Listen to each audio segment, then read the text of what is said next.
We're going to be doing a video today on spring hive inspection. I've numbered the frames on the hive 1 through 9. The Malochia recently started blooming. This is the indication of the 2019 honey season beginning. The Malochia nectar comes in really light, and the light nectar begins to stimulate the queen to lay at her peak. So what we need to do today is open up the brood area for the queen to lay to her maximum. Coming out of the winter time, the brood is mostly located into frames 2 through 8, which means frame 1 and 9 are generally going to be honey or light nectar. We're going to be rotating these frames in so that we can maximize the egg laying ability of the queen. What happens is the nectar frames that are on the outside, we're going to, if it's uncapped, we're going to move these frames in towards the interior portion of the brood area. The hive doesn't like honey in their brood laying area, so just about overnight they're going to move the honey upstairs. After the honey's moved upstairs, the bees are going to begin polishing the cells for the queen to lay in. Now the queen, when she is stimulated and there's resources coming in that's both nectar and pollen, her diet changes so that she can produce up to about 2,000 eggs per day. Now in this deep box here we have 9 frames. Each frame has 9,000 cells, or 4,500 cells approximately per side of each frame. So there's about 81,000 cells just in this box alone. From the time that a queen lays an egg to the time that it hatches into a bee is 21 days. So if your queen's laying 2,000 eggs a day, that's 42,000 eggs that she can lay during one brood cycle. Now this is all based on the assumption that both pollen and nectar is coming in. The light nectar, like I said, is what stimulates the queen, because the light nectar also causes these nurse bees that are inside the hive to produce royal jelly and also wax from their glands in their abdomen.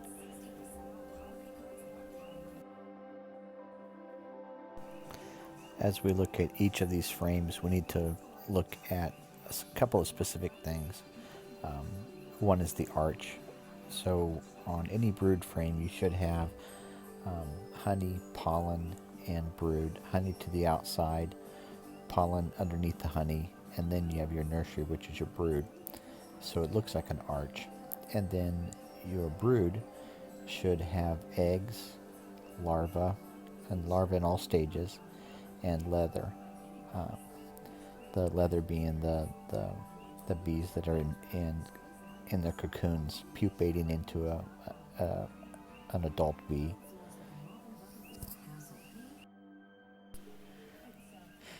And then as we inspect our brood, we want to evaluate what the sealed brood looks like, and this is how we determine if we have a good queen or not. Our brood should be flat. It should be consistent, all being about the same age, without a lot of spottiness to it.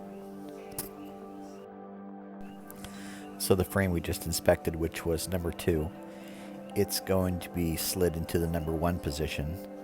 The number 3, we're going to look at the same thing, make sure it's got brood, pollen, honey and pollen to the upper portion, to the arch, and that any brood, whether it be eggs, leather, or larva, is consistent.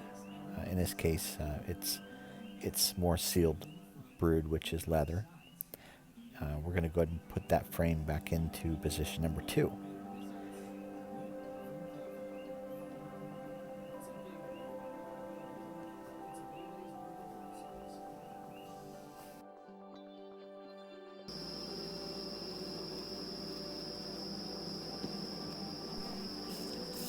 this whole process of inspecting the hive, it can take on average about 15 minutes.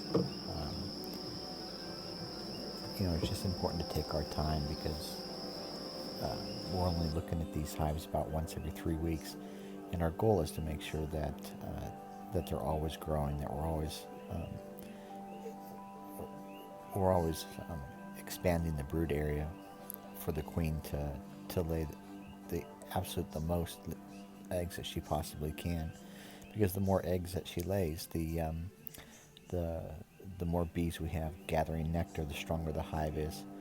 And here in Hawaii, of course, we have a small hive beetle, and we control it with these microfiber towels. But if you don't have the microfiber towels and you don't have screen bottoms on your hives, then just keeping your hives strong is the best way of preventing these beetles from affecting your hives. So keeping them strong, keeping them growing, is by far the best thing you can do. So we're inspecting frame number 4 right now. Number 3, we set aside earlier. We're going to be using frame number 3 as a brood frame for some nukes that we're making today. So we're leaving it intentionally out of the hive, but under normal inspection, we're not making any nukes. Frame number 3 would be slid into position number 2.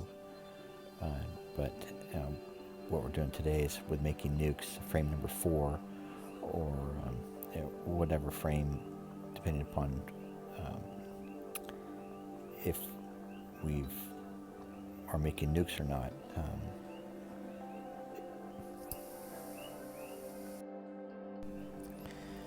So this is frame number 4 that we're inspecting. Frame number 3 we intentionally left out of the hive a few minutes ago. It's going to be used to make a nuke today. We use frames of brood with bees this time of year to also make new starter hives.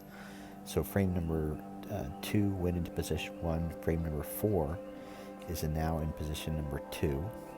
And then I just put back in frame number 1, which is light nectar. The bees are going to move that nectar upstairs this evening and begin polishing the frames for the queen to lay in over the next couple of days. Frame number 5, we're just going to inspect.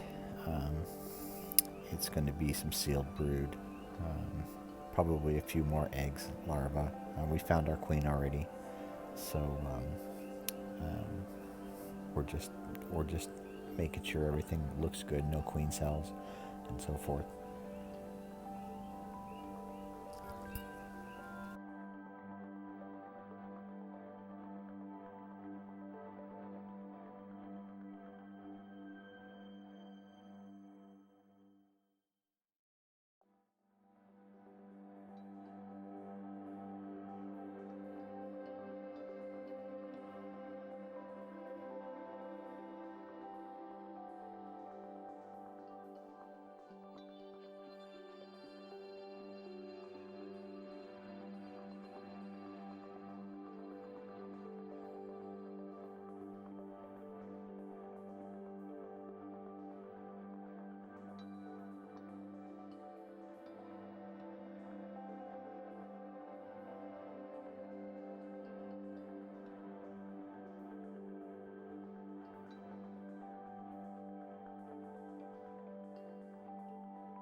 So we moved frame number 8 into frame number 9's position. Frame number 9, we're going to go and shake the bees off. It's mostly sealed honey, and if you look at the edge of it, it's all uneven. So we're going to pull this frame out and just take it back to the honey house and harvest it. But that leaves 2 spaces open. So we'll put, again, position frame that was in number 8 and into number 9 position. We'll move number 7 over, and then put 2 new frames in position 6 and 8.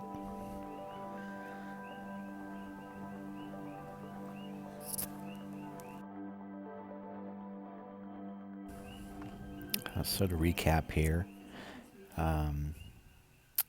we moved the original frame number 1 into 3 position, frame number 2 and 4 into position 1 and 2.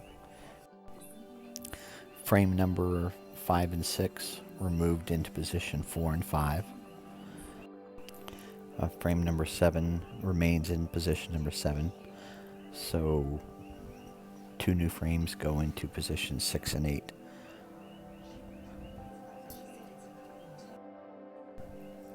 We're going to go ahead and put our honey super back on.